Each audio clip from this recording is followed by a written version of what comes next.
entrar hoy a la ecuación de energía. La vamos a plantear y vamos a ver que es una ecuación muy simple. Dentro de todo lo que ya sabemos hacer, pues es simplemente un poquito más, ¿no? Entonces, les voy a pasar lista. Estamos a 6 de noviembre. Ya andamos con lo de las inscripciones, ¿no? Ustedes se van a inscribir ahora en diciembre, antes de, pues el 27 terminan las clases. A principios de diciembre creo que se inscriben ustedes, ¿no? Andamos ya haciendo las programaciones de los grupos para las materias que van a llevar el otro semestre. Ayer tuvimos una reunión con dirección y sí nos confirmó que el semestre va a ser virtual, ¿no? 100% virtual. Entonces, Beltrán Zamora. Presente. Beltrán García. Presente. Caballero. Presente. Castillo. Presente. Elizalde. Presente. Estrada. Mariana Geraldine. Macías. Estrada le puso presente por el chat, profe. Ok, gracias. Macías Fátima.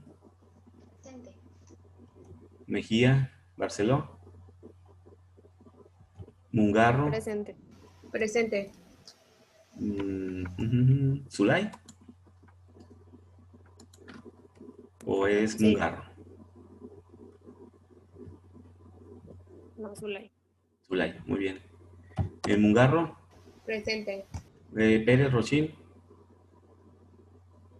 Presente. Viñuelas. Presente. Ramírez Blaine.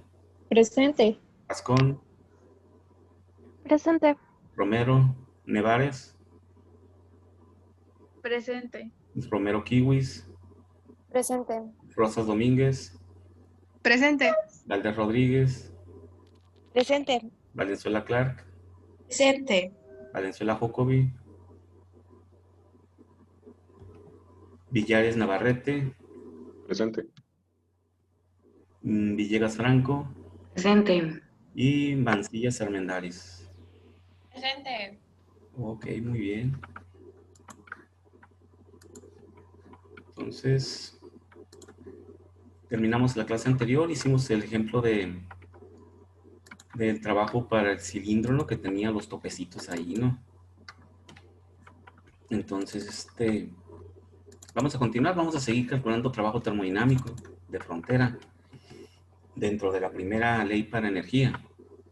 Entonces, ahí vamos a seguir haciendo más ejercicios de ese tipo, ¿no? Porque lo único que hacemos es complementarlo con otra ecuación para incluir el calor. Hasta ahorita ya hemos visto el trabajo calculado independientemente con la ecuación de trabajo, ¿no? De presión por diferencia de volumen. Entonces, vamos a pasar a sistemas cerrados. Más déjenme, se los comparto. Porque ayer estaba yo entrado y no lo estaba compartiendo y como a la media hora me dicen, maestro, ¿nos va a compartir algo? Chale, ya lleva media clase. y les digo, pues, lo bueno que me dijeron antes de que terminara la clase, ¿sí, no? No, no va a aparecer nada en la pantalla, ¿no? Ok, entonces balance de energía para sistemas cerrados. Vamos a recordar primero lo que es un sistema cerrado y lo que es un sistema abierto, que definimos allá hace algunos meses cuando inició el curso, que empezamos con las definiciones de los sistemas termodinámicos y vimos que había procesos, estados termodinámicos y los sistemas, que es un sistema, ¿no? Y dijimos que un sistema era algo que podía ser físico o podía ser algo virtual, que nosotros definamos como un volumen de un fluido y hagamos los cálculos termodinámicos con él. Si el sistema puede ser físico, puede ser ideal, pues. Entonces, yéndonos a los sistemas físicos, que son los que vamos a aterrizar nosotros, los sistemas cerrados son aquellos que no tienen una transferencia de masa. Recuerden que los sistemas se clasifican en función del flujo de masa, no del flujo de energía. Esos son sistemas aislados, sistemas que no tienen transferencia de calor, pero en sistemas comunes, sistemas abiertos y cerrados, está en función de la masa. Si la masa no puede fluir a través de las paredes o de la frontera del sistema, se considera un sistema cerrado. La energía sabemos que es así fluye. Un tanque de gas que esté en la mañana en la sombra es un sistema cerrado, y el gas tiene cierto estado termodinámico de temperatura y presión por las condiciones del entorno, y la energía sí fluye a través de las paredes del tanque, de las paredes metálicas. Ese sistema rígido, y ese es un sistema rígido, ¿no? Cerrado y rígido. El tanque no puede cambiar de volumen. Entonces, la energía sí fluye, y en la tarde, cuando ya le pega el sol al tanque, ya tenemos un estado termodinámico 2. Podemos calcular la energía absorbida por el tanque durante el día hasta que se calentó, incrementó su presión, no incrementa su volumen porque es un sistema rígido, no hay trabajo de frontera, pero sí se incrementa la presión y se incrementa la energía dentro del gas, ¿verdad? Porque la presión me está diciendo que está más, que tiene mayor cantidad de energía. Entonces, ese sistema cerrado es un sistema rígido donde sí transfieres o se transfiere energía a través de la frontera. Y esa energía se transfiere, sabemos bien, que se denomina calor. Calor. ¿Ok? Entonces, el sistema también puede ser un sistema cerrado flexible. Entonces, en un sistema cerrado flexible, es como los clásicos ejemplos que hemos hecho del émbolo pistón, donde el émbolo se puede mover, lo cual quiere decir que es posible que el fluido se expanda, cambia de volumen el dispositivo. O también ya físicamente puede ser un globo, por ejemplo. Un globo que se llene con un gas y se le mete gas y el globo empieza a aumentar su volumen. Es un sistema cerrado, flexible, en el cual si cambia su volumen, si ese globo lo meten al refrigerador, ustedes van a ver que se hace más chiquito.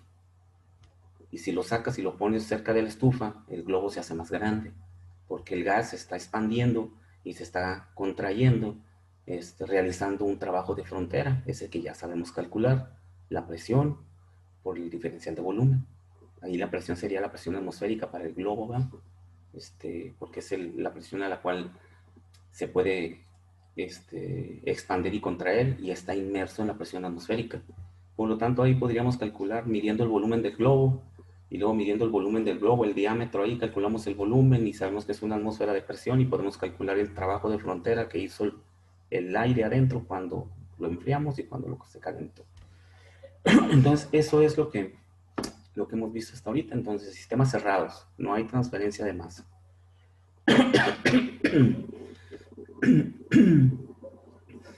Para definir la ecuación de energía de la primera ley, la ecuación de energía de la primera ley implica dos propiedades termodinámicas más, que ya hemos trabajado, bueno, no hemos trabajado, pero hemos platicado de ellas. Y de entrada o salida, pues ahí las traemos, ¿no? Como el calor, ¿no? En los problemas que hemos hecho de trabajo de frontera. Recuerden el problema de la clase anterior, decía, se extrae calor del dispositivo, del sistema o del émbolo o del gas, pierde calor el gas, y a una flechita indicando que sale el calor del émbolo, del sistema del cilindro, y el gas pasa hasta un final de 100 grados centígrados. Ayer veíamos ese problema, creo. Ese calor que se pierde en el problema de ayer, o que se gana en otros problemas cuando se expande el fluido, ese calor está involucrado dentro de la ecuación de energía, junto con una propiedad más que es el concepto de energía interna.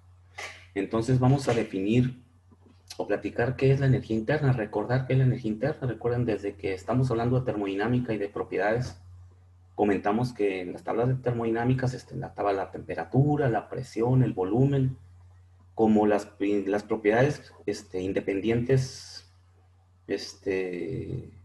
más importantes para definir un fluido, ¿no? Con esas puedes establecer un estado termodinámico inmediato para cualquier fluido, con presión, volumen, temperatura.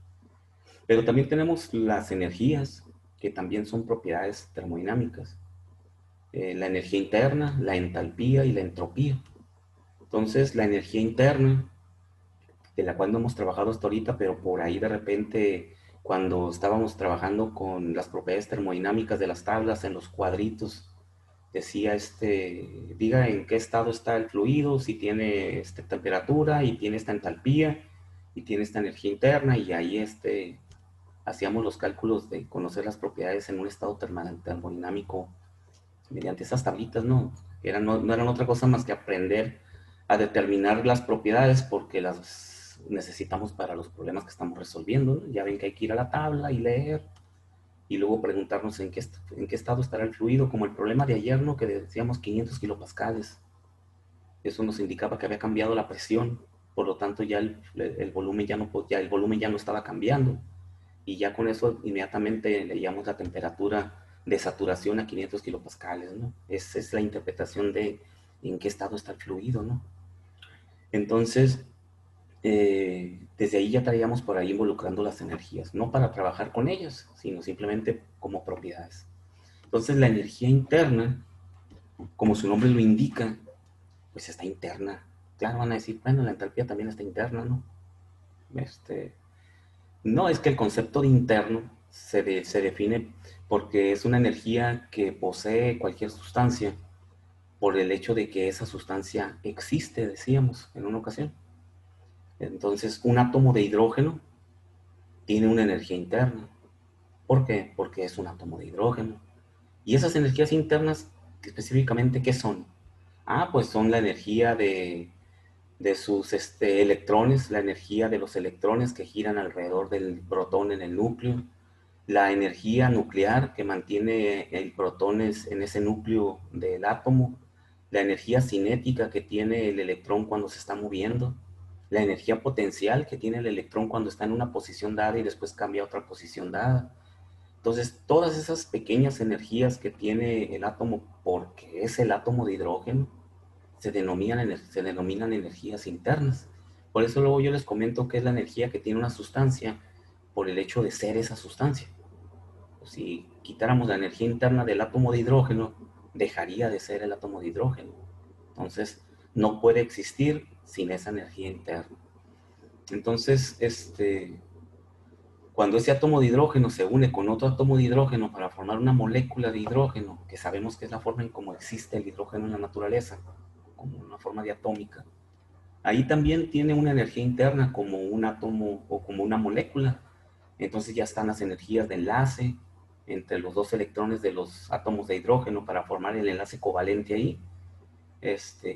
Ahí esa energía de enlace se suma a la energía interna de la molécula ahora. Ya no es ya no es el átomo, es la molécula. Entonces nos damos cuenta de que las sustancias, desde un átomo hasta una molécula como el agua, y otras moléculas más complejas como los refrigerantes o otros gases que utilizamos en termodinámica, también tienen su energía interna. Porque la molécula del agua tiene una energía interna. De hecho, está en las tablas termodinámicas, ¿no? Ahí pueden ir a leer qué energía interna tiene el agua a 100 grados centígrados. Ahí les va a decir la energía interna que tiene el agua. Entonces, esa es la energía interna. Entonces, siempre está presente en la ecuación termodinámica de energía porque siempre tiene que estar ahí. No puede ser de otra manera. Y esa energía interna cambia con respecto de la temperatura y la presión. Eso también es muy lógico. Entonces su energía interna aumenta conforme ese fluido se calienta, ¿no? Y disminuye conforme ese fluido se enfría. Hasta un valor determinado en forma convencional, no es porque así sea, de que la energía interna a 0 grados centígrados es igual a 0.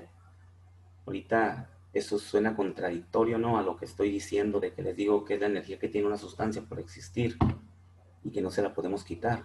Entonces, ¿por qué razón si ustedes ahorita, cualquiera de ustedes abre su tabla termodinámica de agua y busque la energía interna a 0 grados centígrados y les va a decir que es 0? ¿Ok? En su momento, más adelantito, para no hacer los bolas ahorita con esto, vamos a ver por qué razón en la tabla termodinámica dice 0. Es convención, o sea, todo el mundo se puso de acuerdo y dijo, cuando el agua tenga 0 grados centígrados, vamos a manejar que tiene 0 de energía interna. Después vamos a ver por qué razón se hizo esa convención. Sabemos que eso no es cierto, ¿no? Porque entonces ya no existiría la molécula de agua, ¿no? Pero después vemos eso. Ahorita sabemos bien que la energía interna es la energía que tiene una sustancia, porque es esa sustancia, ¿no? Entonces, el otro concepto también ya conocido por ustedes, bueno, quizá la energía interna no tanto, es el calor, que se conoce como Q. Aquí está. ¿Ok? Es otro tipo, es otra energía, y sabemos que es la energía que entra y sale de un sistema. Cuando entra al sistema se convierte o en energía interna o se convierte en entalpía. Es la misma energía, únicamente que cambia de nombre. Recuerden que la energía, pues no hay una energía amarilla, ni una energía roja, ni una energía azul. Toda la energía es idéntica. Lo que pasa es que nosotros la manejamos con el concepto de dónde se encuentre en ese momento la energía. Si esa energía entra y sale de mi sistema a través de las paredes de mi sistema o de las fronteras de mi sistema, la vamos a conocer como calor, como calor.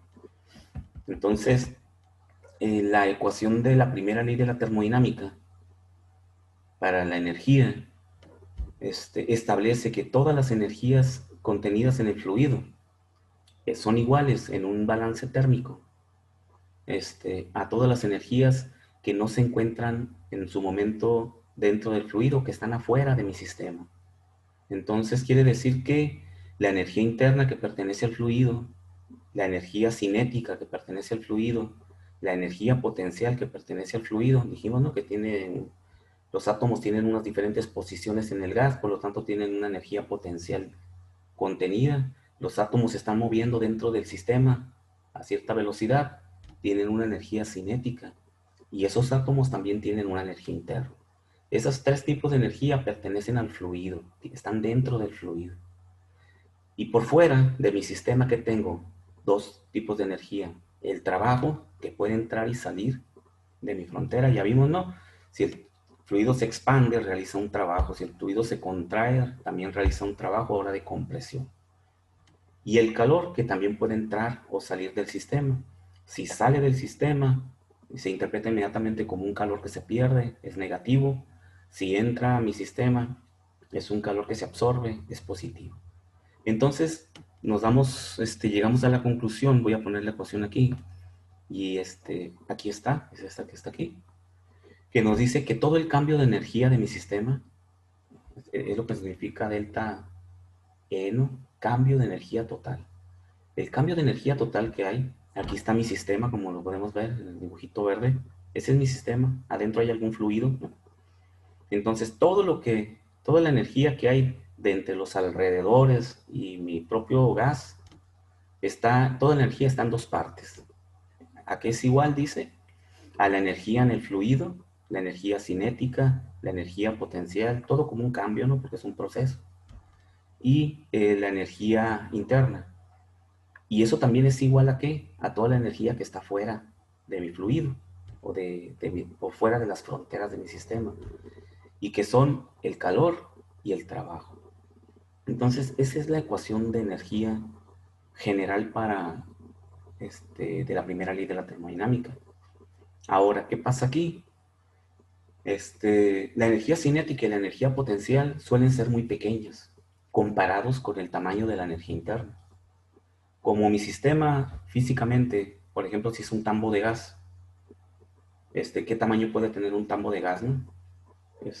Como para decir qué energía potencial hay entre la molécula que está en el fondo del tanque y la energía, y esa molécula cuando sube hacia arriba, porque las moléculas se están moviendo, y cuando llega a la parte superior del tanque, ¿qué diferencia de energía potencial tiene entre el piso del tanque y el techo del tanque?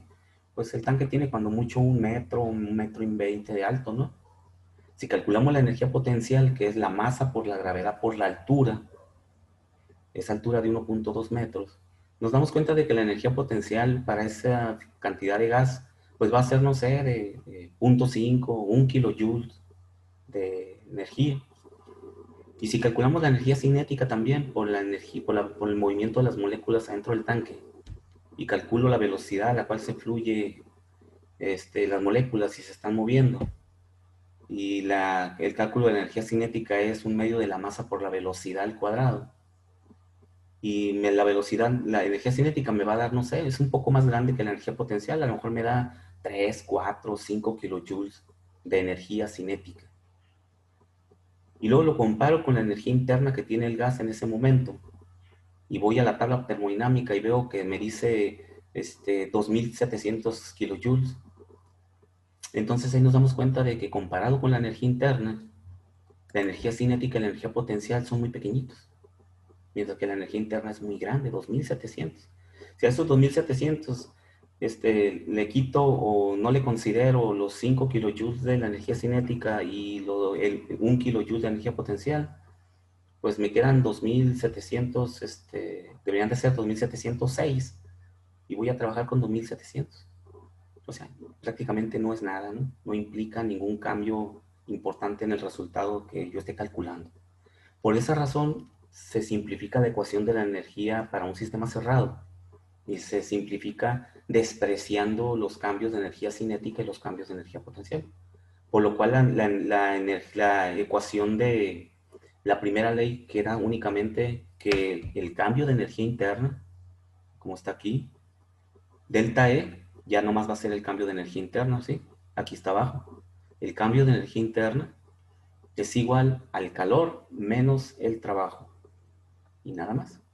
Quiere decir que para calcular el calor que sale y entra de mi sistema, como en el problema que hicimos ayer, pues ya podría yo aplicar esta ecuación. Porque si despejo de ahí el calor, me queda que el calor es igual al cambio de energía interna más el trabajo de frontera, despejando de ahí el calor. El trabajo de frontera lo calculamos ayer. Ya lo tenemos calculado. Ya no sería cuestión de ir a la tabla termodinámica del agua, creo que era agua, o supongamos que fuera agua, ¿no? Y busco la energía interna a las condiciones de 1000 kilopascales y creo que eran 400 grados centígrados. Y veo que energía interna tiene ahí como vapor sobrecalentado. Y vuelvo a ir al punto final, recuerden que eran 250 grados centígrados para el inciso A, ¿no? Y la misma presión, busco la energía interna ahí, hago la resta entre los dos para tener el cambio de energía interna de mi proceso. Y le sumo el trabajo de frontera, y ese es el calor que se perdió de mi sistema. Ya podemos, en ese mismo problema, ya podemos aplicar la ecuación de energía de la primera ley. Sí, porque ya tenemos la ecuación que involucra el trabajo. Por eso les comento que en los problemas que siguen vamos a seguir. Si el problema no me da el trabajo de frontera, lo vamos a tener que calcular, así como lo hemos calculado hasta ahorita, para poder calcular la energía. ¿Ok? El calor que entra o sale de mi proceso.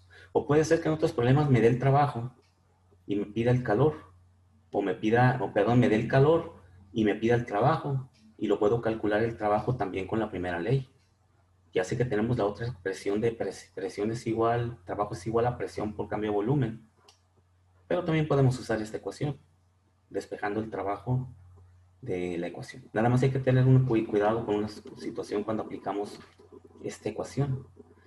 Considerar el signo que tenga la propiedad dependiendo de cómo se comporta en mi problema, ¿no? Si el calor entra, es positivo; si el calor sale, es negativo. Si el trabajo es de compresión, el trabajo es negativo. Y si el trabajo es de expansión, el trabajo es positivo. Porque la ecuación en sí no expresa ese comportamiento, ¿no? Es una ecuación general. Es una ecuación algebraica. El signo menos ahí no indica que el trabajo siempre va a ser negativo. Significa que cuando se deduce la ecuación se toma como que el trabajo es negativo, pero puede ser positivo también. O sea, el signo no es determinante. El signo se lo ponemos nosotros, dependiendo de cómo se comporta el trabajo o el calor en el problema que estoy resolviendo, ¿no? Entonces, esta es la ecuación de la primera ley. Delta U es igual a Q menos W. Entonces, sabemos bien que las propiedades termodinámicas, siempre que leemos una tabla o cuando lo calculamos con la ley de los gases ideales, alguna propiedad, siempre son específicas, ¿no? Quiere decir que están en función de la masa. Si ustedes buscan la energía interna del vapor de agua, les va a decir tantos kilojoules por kilogramo de masa, o tantos BTUs por libra masa. Entonces, la expresión así, en mayúsculas, de la primera ley, significa que es la energía total, ya está afectada por la masa. Realmente siempre hacemos los cálculos específicos Y el problema luego nos da la masa, como en el problema de ayer, creo que eran 0.3 kilogramos del gas. Y ya multiplicamos por la masa para que nuestra propiedad se vuelva una propiedad total. Toda la energía absorbida, toda la energía cedida, todo el trabajo realizado, todo el trabajo de expansión, compresión, cuando multiplicamos por la masa. Entonces hay que tener cuidado. Esta ecuación también es Q minúscula menos W minúscula es igual a delta U minúscula. Entonces quiere decir que la puedo trabajar como una expresión específica con letras minúsculas, que es normalmente como la trabajamos, y luego ya convertirla a una expresión con mayúsculas, pues una expresión, una propiedad total, Q final, como pura energía, ¿no? Que no está en función de la masa. Ahí lo vamos a ver en los problemas. Entonces, no sé si tengan alguna pregunta hasta aquí sobre la ecuación de la primera ley. ¿No? Perfecto. Entonces, eso es así de fácil. ¿Y de dónde viene? Pues viene del análisis de las energías que pertenecen al fluido y que están por fuera, ¿no? Entonces, para antes de empezar a hacer problemas en donde involucremos el calor, vamos también a recordar otra propiedad que tienen las sustancias, que también ya hemos manejado o ya han manejado por ahí, si no en la universidad, sí en la preparatoria, o en otras materias, que son los calores específicos. Un gas es una forma diferente de calcular el calor. Cuando no podamos calcular el calor o mi sistema no me permita hacer uso de la ecuación de la primera ley en forma directa, o dentro de mi problema yo no puedo calcular el calor en forma directa y me está pidiendo el trabajo, conozco la energía interna, pero no, y conozco el trabajo, pero no conozco el calor. Y digo, bueno, ¿y cómo le hago para calcular el calor si no me lo da el problema? Entonces, y dentro de la ecuación tengo dos incógnitas, entonces no me sirve una sola ecuación para calcular dos incógnitas, siempre voy a tener cuando menos dos ecuaciones. Hay muchos problemas que se presentan de ese tipo, en donde no es tan directamente posible calcular el calor. Entonces tenemos la expresión de la primera ley en función de las capacidades o los calores específicos de las sustancias. ¿Y qué es esto? Que todas las sustancias tienen una propiedad que es cuánta energía absorben o pueden absorber dentro de su molécula a una determinada temperatura y presión. Todas las sustancias pueden absorber energía y almacenarla en su molécula. Recuerden que el agua absorbe una gran cantidad de energía porque tiene unas propiedades críticas muy altas. Entonces, sigue siendo agua y sigue absorbiendo energía, por eso se utiliza como principal fluido de trabajo en los procesos, en las empresas, ¿no? Termodinámicos, los procesos termodinámicos. Y cambia de fase, y es una sustancia pura, no sigue siendo agua, aunque cambie de fase, y sigue absorbiendo calor. La capacidad calorífica del agua o su calor específico es muy grande. Y hay otras sustancias que tienen menor capacidad de absorber calor, sus propiedades críticas son más pequeñas y pueden absorber menos energía, pero todas las sustancias absorben energía en sus moléculas, ¿no? Eso es algo lógico que podemos observar en nuestra vida cotidiana. Entonces, ¿cómo calculo esa capacidad calorífica? La capacidad calorífica o calor específico se define como la cantidad de energía que puede absorber una sustancia para incrementar un grado de temperatura, y se aplica sobre la unidad de masa. Es decir, por ejemplo, en el sistema internacional es la energía que puede absorber 1 gramo de agua para aumentar 1 grado centígrado su temperatura. Y esto se mide en unos equipos que se llaman calorímetros. No sé si alguno de ustedes alguna vez ha utilizado un calorímetro por ahí en alguna práctica de laboratorio. Es un dispositivo en el que metes el fluido y lo calientas, le proporcionas calor, y luego tiene un termómetro y vas viendo la temperatura, cómo va cambiando, y vas haciendo mediciones ahí de temperaturas. Con el control de temperaturas es como calculas la energía que absorbió el fluido. Y ya que se incrementó 1 grado centígrado su temperatura, entonces hace los cálculos para determinar la cantidad de energía que absorbió. Y esto por cada unidad de masa, ¿no? Un gramo de sustancia. Claro que no echas 1 gramo de agua, no echas 100 gramos, pero siempre lo expresas después como 1 gramo, lo divides entre 100 y ya te queda por gramo de sustancia. Y de esa forma se determinan estos calores específicos en los laboratorios con los calorímetros. Entonces, este tipo de propiedad o esta propiedad de las sustancias, cuando es a presión constante, se denomina Cp, con un subíndice P. Y cuando tiene el proceso lo mido a volumen constante, se denomina Cb.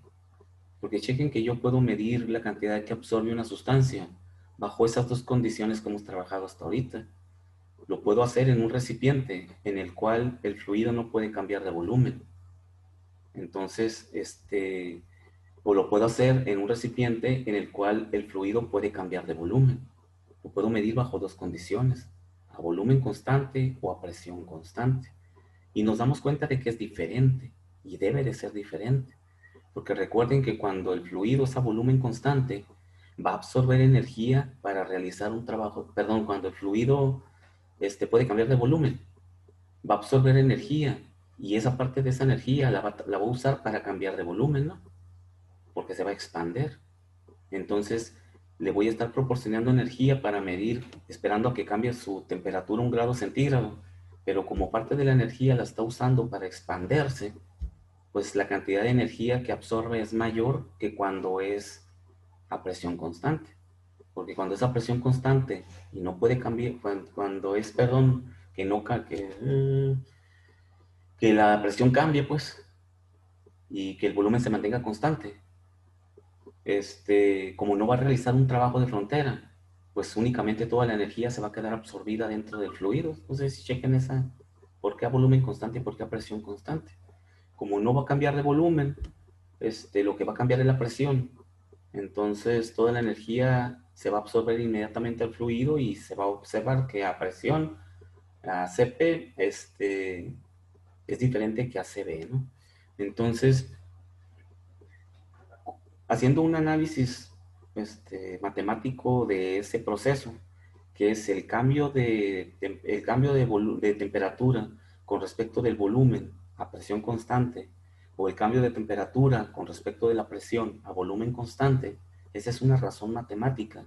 Nos permite llegar a una expresión de una ecuación que nos dice que, aquí las tengo, para irnos directamente a la ecuación, no, la determinación matemática pues no es tan importante, ¿no? Sino la expresión final de la ecuación, que nos dice que el calor, ahorita du y dh no lo vamos a considerar porque ya cuando estemos en los problemas vamos a ver por qué el cambio de energía pues, es bueno, de una vez, ¿no? Nos dice que el cambio de energía interna es igual al calor y eso es igual a la capacidad calorífica a volumen constante por el cambio de temperatura. Recuerden que cambia la temperatura 1 grado centígrado, entonces cuando cambia la temperatura se puede determinar esa capacidad calorífica a volumen constante. Y aquí está, ¿no? Entonces, cuando el volumen es constante, no existe trabajo de frontera. Por lo tanto, en la ecuación de la primera ley que está aquí, en esta, cuando el volumen es constante, W es 0. Por lo tanto, Q es igual al cambio de energía interna. ¿Sí checan? Por esa razón, decimos que el cambio de energía interna es igual al calor y eso es igual a la capacidad calorífica por el cambio de temperatura. Tenemos esa ecuación ahora, que la anoten ahí. Q es igual a Cb diferencial de T. Es decir que yo conociendo la capacidad calorífica que ya se midió para el agua, hay una tabla de capacidad calorífica. Busco el valor de la capacidad calorífica del agua y conozco las temperaturas inicial y final de mi fluido, que siempre prácticamente conocemos las temperaturas y si no las podemos determinar muy fácilmente, yo puedo calcular el calor. El calor.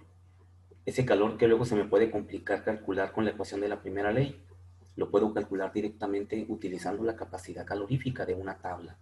Entonces es otra ecuación que nos ayuda a resolver problemas de termodinámica y se denominan ecuaciones de la primera ley de las capacidades caloríficas. Porque chequen que aquí está expresada la primera ley. El cambio de energía interna es igual al calor. Recuerden que es esta ecuación que está acá, ¿no? Nada más que a volumen constante, el trabajo no existe. Por eso no aparece, no aparece el trabajo. Y de igual forma tenemos una ecuación para cuando la presión es constante. Y es la misma expresión. Q es igual a capacidad calorífica a presión constante por el cambio de temperatura. T2 menos T1. Entonces aquí involucra el cambio de entalpía. Lo que pasa es que cuando veamos sistemas abiertos, vamos a ver de dónde sale la entalpía. Por eso decía yo, después lo vemos, ¿no? Pero para ahorita, para lo que hemos avanzado de la primera ley en sistemas cerrados, sí entendemos por qué delta U es igual a Q, porque el trabajo no existe, porque el volumen es constante. Entonces es una doble igualación. Quiere decir que ese calor que yo determine con MCB diferencial de T, también es igual a la entalpía, al cambio de energía interna, ¿no? Porque como no está consumiendo nada de energía en realizar trabajo de frontera, todo el calor absorbido se va a convertir en energía interna. Por esa razón dice que DU es igual a Q y eso es igual a CB diferencial de T. Esta ecuación de abajo a presión constante se aplica también en sistemas cerrados. Nada más que aquí dice que es igual al cambio de entalpía. Entonces cuando veamos sistemas cerrados vemos de dónde sale la entalpía, ¿no? Ahorita nos interesa Q, nada más. Q es igual a CP diferencial de T. Entonces quiere decir que ya si tengo yo un problema de termodinámica en el que me diga bla, bla, bla, calcule el trabajo de frontera o calcule el calor total transferido por el fluido o absorbido por el fluido. Yo puedo calcular, expresar mi ecuación de la primera ley, ¿no? Q menos W es igual a diferencial de energía interna. Si veo que no puedo calcular el calor porque tengo dos incógnitas ahí y no puedo avanzar, me puedo ir a la ecuación de calor de la primera ley para capacidad calorífica y calcular el calor con esta expresión. Y después regresar a mi ecuación de la primera ley para calcular probablemente el trabajo de frontera o alguna otra cosa que me pida ahí el proceso, ¿no? Entonces tenemos estas tres ecuaciones, estas dos y la ecuación general de la primera ley para resolver problemas de energía. ¿Ok? Entonces, eso es en cuanto a la teoría. No sé, ya los problemitas vamos a resolver la próxima clase. Ya estos problemitas ya involucran energía y involucran trabajo de frontera cuando exista, ¿no? Porque también quieres, no, entonces, quiere decir que también puedo resolver un problema de cálculo de energía para problemas que ahorita inmediatamente despreciamos porque como no hay cambio de volumen, decimos no hay trabajo de frontera. Pero sí puede haber una transferencia de energía. No significa que el hecho de que no se pueda expander no significa que no absorbe energía o que cede energía. Ese tanque de gas que está en la sombrita primero y luego está en el calor, no tiene trabajo de frontera, pero sí puedo calcular la energía que absorbió entre la mañana y la tarde, ¿sí? Conociendo el cambio de presión que tuvo o conociendo el cambio de temperatura que tuvo. El volumen no, porque el volumen es constante. Y esos problemitas ahorita decimos, trabajo de frontera es igual a cero. ¿Por qué? Porque no hay un área bajo la curva o porque el volumen no cambia y inmediatamente lo elimino y digo, no hay trabajo de frontera. Ahorita sí ya vamos a trabajar con esos problemas porque nos va a pedir que calculemos la energía, aunque no exista trabajo de frontera. Entonces tenemos que cancelar el trabajo de frontera y calcular la energía, nada más. ¿Ok? Entonces ya vamos a resolver problemas con o sin trabajo de frontera. Y pues si ya después nos faltaría ya nomás ver después de resolver problemas de este tipo, vamos a ver sistemas abiertos de la primera ley. Y listo, nos aventamos la primera ley. Ok, no sé si tengan alguna pregunta. Profe, entonces la actividad que está en plataforma la 7, La ¿no la de, hacemos? la de sistemas encerrados. No sé cómo ¿Verdad? dice, La de pero dice sistemas cerrados. primera ley, Sí, esta todavía no la... hasta que hagamos los problemas. Sí, es claro, sí, claro, sí. Lo que pasa es que pues uno las sube más o menos como una planeación, ¿no? De decir, pues para esta fecha más o menos vamos a tener esto. Pero no, vamos a ver el próximo martes, estaríamos viendo problemitas ya. Igual, pues ya para el fin de semana ya podrían ustedes contestar eso, ¿no? Ok, Ya a perfecto. partir del martes. Ok, no, ahorita todavía no. Gracias. De nada. Bueno, jóvenes, si no hay más, Nos vemos, que tengan buen fin de semana, que saquen mañana muchos dieces, sobre todo en bioquímica, y nos vemos el próximo martes. Gracias, profe. Gracias, profe. Gracias, profe. Hasta Que tenga luego. buen fin de semana. Igual, hasta luego.